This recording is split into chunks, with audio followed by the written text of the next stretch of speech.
Assalamualaikum, welcome to my channel. Baik lagi sama aku Intan Aulia.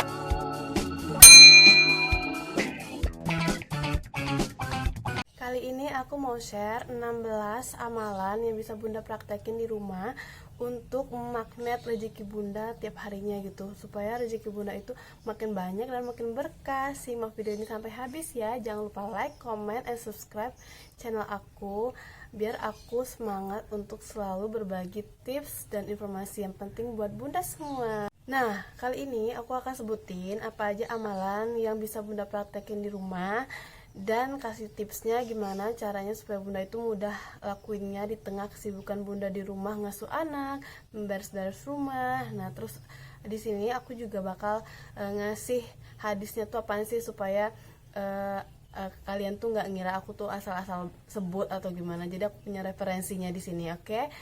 Nah, yang pertama adalah sholat subuh tepat waktu ditambah sholat sunnah fajar. Nah, jadi sebelum kalian tuh sholat fardu subuh, itu kalian sholat dulu sholat sunnah fajar. Tipsnya apa tuh? Tipsnya adalah kalian tuh jangan tidur terlalu larut malam. Terus gunain alarm HP atau alarm jam. Terus yang ketiga, kalau misalnya udah subuh, udah waktunya subuh, itu kalian tuh mandi supaya kalian tuh nggak ngantuk lagi gitu. Nah, hadisnya itu dari hadis riwayat Muslim. Nah, 2 rakaat fajar lebih baik daripada dunia dan seluruh isinya. Nah, saat bunda-bunda itu sholat sunnah fajar, itu yang dibaca adalah Al-Kafirun dan Al-Ikhlas. Amalan yang kedua adalah membaca istighfar Astagfirullahalazim dan subhanallah wa bihamdihi subhanallahilazim. Nah, biasakan membaca istighfar sama subhanallah wa bihamdihi subhanallahilazim itu setelah sholat subuh itu sebanyak 100 kali. Nah, hadisnya apaan? Hadisnya itu hadis riwayat Bukhari dan Muslim. Rasulullah bersabda, barang siapa yang mengucapkan 100 kali sehari, maka kesalahannya dihapuskan walau sebanyak buih di lautan. Nah, untuk yang istighfarnya nih, Rasulullah bersabda, tidaklah aku berada di pagi hari kecuali aku beristighfar kepada Allah sebanyak 100 kali. Nah, itu hadis riwayat Ibnu Abi Syaibah dan Al-Tabrani. Nah, barang siapa memperbanyak istighfar, niscaya Allah memberikan jalan keluar bagi setiap kesedihannya, kelapangan untuk setiap kesempitannya, dan rezeki dari arah yang tidak disangka-sangka. Nah, itu hadis riwayat Ahmad dari Ibnu Abbas. Amalan yang ketiga adalah sedekah subuh. Jadi kalian tuh sedekah waktu subuh. Caranya adalah kalian siapin satu celengan yang nantinya akan kamu bongkar tiap Jumat atau 2 Jumat gitu. Terus yang kedua, siapkan uang pecahan selalu di dompet kalian, supaya misalnya kalian tuh pecahan 20.000 kalian masuk ke celengan tuh kan, pecahan 10.000 kalian masuk ke celengan, nanti waktu hari Jumat kalian bongkar, terus kalian kasih deh ke siapa yang berhak menerimanya gitu. Nah, hadisnya apa? Tidak ada satu subuh pun yang dialami hamba-hamba Allah kecuali turun kepada mereka 2 malaikat. Nah, salah satu di antara keduanya itu berdoa, ya Allah berilah ganti bagi orang yang berinfak. Sedangkan satunya lagi, ya Allah berilah kerusakan bagi orang yang menahan hartanya. Nah, ini hadis riwayat Bukhari juga loh teman-teman. Nah, amalan yang keempat adalah sholat duha 4 rakaat. Kalau Bunda nggak bisa 4 rakaat, Bunda bisa sholat 2 rakaat aja. Nah, tipsnya adalah bagi RT atau ibu rumah tangga, habis beres-beres mandi, terus kalian tuh sholat. Terus bisa juga sholat tuh waktu anak tuh tidur. Terus bagi pekerja, usahakan luangkan waktu di tengah-tengah kerja kalian, itu biasanya bagusnya tuh jam 9 sampai jam 10. Di sholat duha itu apaan sih? Setiap pagi ada kewajiban tiap-tiap persendian bersedekah. Tiap-tiap tasbih itu sedekah, tiap-tiap tahlil itu sedekah, tiap tahmid itu sedekah, tiap takbir itu sedekah, tiap-tiap menganjurkan kebaikan itu sedekah, tiap-tiap mencegah yang mungkar itu sedekah, dan cukup menggantikan semua itu dengan sholat duha 2 rakaat. Ini hadis riwayat Muslim juga. Dan Allah berfirman, wahai anak Adam, janganlah engkau tinggalkan 4 rakaat sholat di awal siang, yaitu duha. Maka itu akan mencukupimu di akhir siang. Nah, jadi tuh bener-bener mancing rezeki banget untuk kalian tuh sholat duha gitu. Kalau nggak bisa 4 rakaat, kalian bisa 2 rakaat aja. Ini tuh banyak banget disepelein orang, tapi faedahnya tuh sebenarnya besar banget. Nah gitu, ini yang tadi tuh adalah hadis riwayat Tirmizi gitu. Banyak banget hadis-hadisnya tuh yang benar-benar kuat. Nah, amalan yang kelima adalah sedekah makanan atau minuman. Nah, tipsnya adalah kalian tuh traktir ortu, saudara, atau teman makan. Nah, itu tuh pahalanya banyak banget. Atau kalian tuh beliin nasi bungkus hari Jumat, terus kalian bagi-bagiin gitu. Terus atau kalian tuh pesen Gojek makanan, kalian bisa pesennya tuh 2, satu untuk kalian, satu untuk Gojeknya. Itu tuh ngebantu banget buat si bapak Gojeknya gitu kan. Dan yang lain-lain, kalian boleh bagi makanan atau minuman ke orang lain, itu tuh lebih afdol gitu untuk sedekah. Hadis yang berhubungan dengan ini adalah jagalah diri kalian dari api neraka meskipun hanya bersedekah dengan sepotong kurma. Ini hadis riwayat Bukhari Muslim.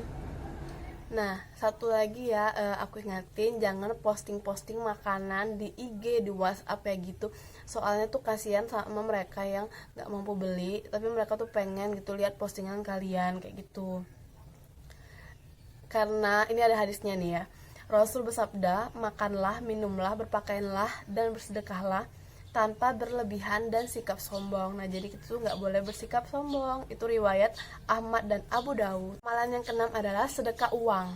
Nah, kalau kalian ada uang lebih atau ada uang tapi kalian mau sedekahin, nah yang lebih baik pertama kali itu adalah orang tua.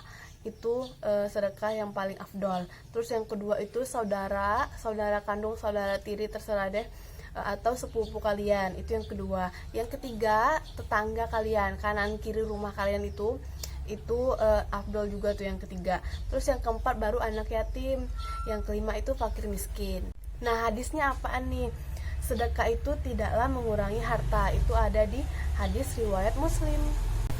Nah, amalan selanjutnya adalah sholat sunnah hajat setelah sholat zuhur, asar, maghrib, isya, atau tahajud. Nah, ini niatkan hajat kalian tuh apa. Misalnya kalian tuh pengen naik haji, kalian sebutin deh di situ. Misalnya kalian pengen punya rumah, kalian sebutin deh di situ gitu.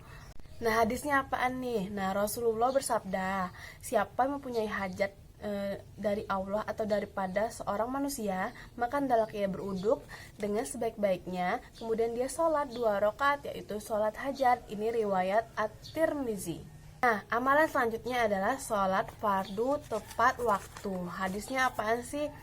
Nah, hadisnya adalah Rasul telah ditanya apakah amalan yang terafdol, maka Rasul itu menjawab sholat di awal waktu. Ini hadis riwayat Abu Daud. Amalan selanjutnya adalah sholat sunnah rawatib. Nah, itu sebelum subuh, yang tadi aku bilang sholat sunnah fajar. Terus sebelum zuhur, sesudah zuhur, sebelum asar, sesudah maghrib, sebelum atau sesudah isya. Nah, hadisnya apaan sih? Hadisnya adalah diriwayatkan dari Ummu Habibah radhiyallahu anhu, istri Nabi. Ia berkata, aku pernah mendengar Rasulullah bersabda, barang siapa yang melaksanakan sholat sunnah 12 rakaat di siang dan malam, yaitu sholat sunnah rawatib tadi, maka akan dibangunkan baginya rumah di surga. Itu hadis riwayat Muslim juga, teman-teman. Nah, amalan selanjutnya adalah sholawat Nabi 33 kali abis kalian sholat fardu, atau kalian bisa sholawat Nabi itu 1000 kali. Nah, kalian tuh bisa sholawat Allahumma sholli ala Muhammad wa ala ali sayyidina Muhammad, itu aja. Nah, itu tuh kalau bisa 1000 kali. Cuma kalau misalnya berat, abis sholat itu kalian baca 33 kali gitu. Hadisnya adalah barang siapa yang bersalawat kepadaku sekali, maka Allah akan bersalawat kepadanya 10 kali. Itu hadis riwayat Muslim juga. Nah, amalan selanjutnya adalah membaca surat Waqiah. Kalian tuh bisa baca itu sehabis sholat maghrib. Nah, amalan selanjutnya adalah sholat tahajud. Caranya adalah kalian pasang alarm dan jangan bergadang. Hadisnya tuh apaan sih? Hadisnya adalah, dan pada sebagian malam maka dirikanlah sholat tahajud sebagai suatu ibadah tambahan bagimu. Mudah-mudahan Tuhanmu mengangkatmu ke tempat terpuji. Nah, itu surah Al-Isra ayat 79. Nah, amalan selanjutnya adalah rajin menolong siapapun itu. Siapa saja yang menolong saudaramu, maka Allah akan menolongmu. Itu hadis riwayat Muslim. Nah, tips selanjutnya adalah membayar hutang, baik hutang puasa ataupun hutang duit. Nah, hadisnya, penundaan pembayaran yang dilakukan oleh orang yang mampu membayar merupakan sebuah kezaliman. Itu hadis riwayat Al-Bukhari dan Muslim juga. Nah, selanjutnya adalah menyampaikan ilmu meskipun sedikit. Nah, seperti apa yang aku lakukan sekarang. Hadisnya adalah sampaikanlah dariku meskipun satu ayat. Nah, itu hadis riwayat Bukhari nomor 3461. Amal yang terakhir adalah zikir pagi petang. Nah, aku taruh di sini ya gimana zikirnya. Kalian bisa lihat sendiri nanti. Oke, sekian dulu video dari aku. Semoga bermanfaat dan rezeki kalian itu semakin lancar tiap harinya. Wassalamualaikum. Saksikan video aku yang lainnya. Sampai jumpa.